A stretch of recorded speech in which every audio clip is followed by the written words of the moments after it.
You know, Schiller, the Jeep is cool and all, but I must ask you a question.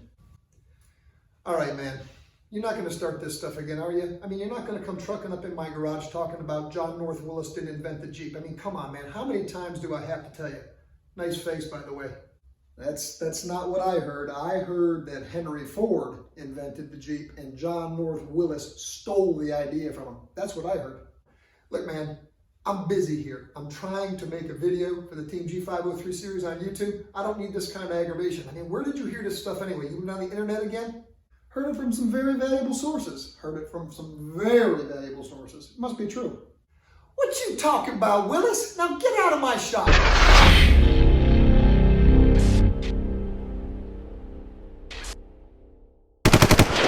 People, sorry about that, y'all. You know, some guys just come walking in the garage talking all kind of silliness. I apologize. He's out of here now. Anyway, Scott Schiller for Ron Fitzpatrick Jeep Parts and Team G503 here on YouTube. I had a request, and I had mentioned before, if you saw the video where my wife Sherry Ann was driving the chassis, it's called Top Gun. It's in the video series. It's a pretty cool video and very popular. I said in that video that I would make a video showing how I set up the chassis so I could actually drive it. And one of the viewers, a couple of the fellows were asking, you know, how exactly do you do that? So this video, I'm going to kind of walk around the chassis and show you how I've got everything hooked up so you can drive your chassis too, because it is a cool thing to do. We'll start with the fuel delivery system. This is just a very simple gallon gas can. And I've got some 1/4-inch fuel line, about 3.5, 4 foot of it. And I had to create on the cap here, I've got a little piece of rubber that I put a hole in to secure the fuel line and keep the fumes and gas from splashing out as you drive it. I had to go out and buy a metal fitting for the fuel pump, as you see right there. I just bent it at an angle to try to keep that fuel line out of the way of any of the moving parts. And it's strapped with a bungee cord down through the bottom of the frame. You want to make sure that gas can's really secure. The fuel pump, of course, is hooked to the carburetor. I don't have the horn on there, but I do keep a cloth in here to keep debris out of it when I'm not running this. I'm going to make a video on how to install that. Here's the oil pressure gauge line. That is the one you would use for your actual install. That hasn't been fabricated at all. I've just got it kind of fastened to this piece of wood. I created this little, I call it the sled or the skid sled, out of some scrap lumber. And I just kind of created a little seat around the machine gun mount there, plywood and 2x4s.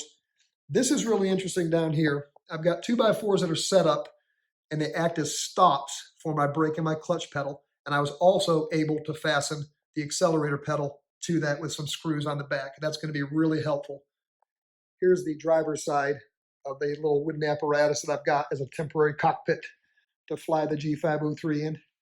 And on this side, you'll see that I've got the temperature gauge hooked up. Here again, just through that simple piece of plywood on a 2x4 arm. It's pretty sturdy. You'll notice here I've got a switch, and you can get these switches at any automotive store. And that's just to disconnect. I've got an alligator clip.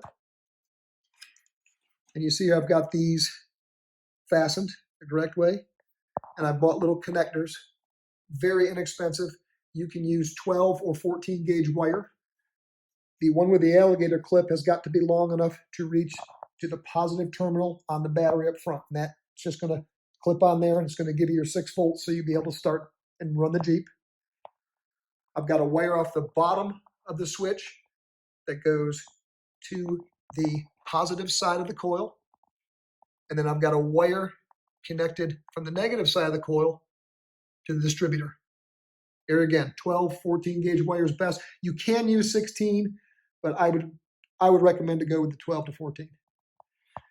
And we've got our ground on our battery hooked up, and then the positive lead is going to the starter switch.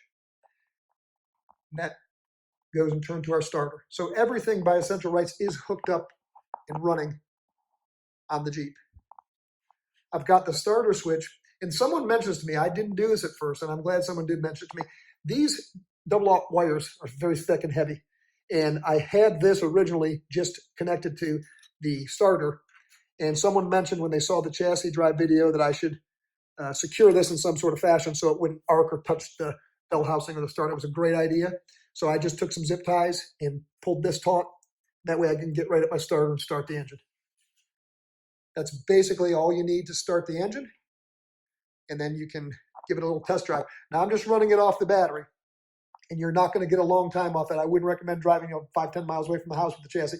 Keep it close, but the engine will run off the battery for a good 15-20 minutes before it takes the charge down. Forgive that fan in the background. I'll try to talk a little louder while I do this. I've got the battery booster on there. Just going to give it a little gas. Turn our switch on. Hit that switch and hopefully it starts right up.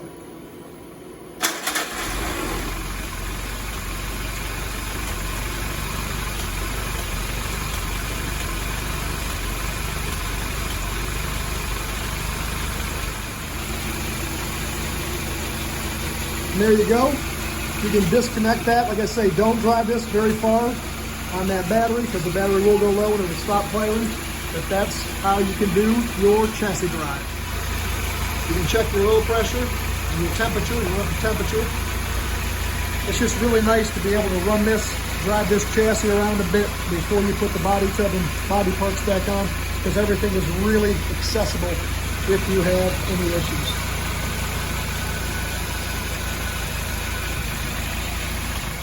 Thanks for watching. I hope you enjoyed it, and that's how you do the chassis drive. Like I say, that's kind of like a rite of passage for us Jeepers out there. You get everything together, you got to drive the chassis around, and it also helps out if there is any issues mechanically before you put the body tub back on during your restoration. You can kind of get those easier. So that's kind of the two reasons why you would do that. If you'd like to follow along what we're doing with the 1943 Willys MB, along with some other awesome stuff that goes on this channel, you can do so by subscribing. I'd like to invite you to do that. And you can also click that little bell down there, give you notifications when we post the next video. All right, my friends, until next time, drive them chassis. Keep it safe and happy Jeeping.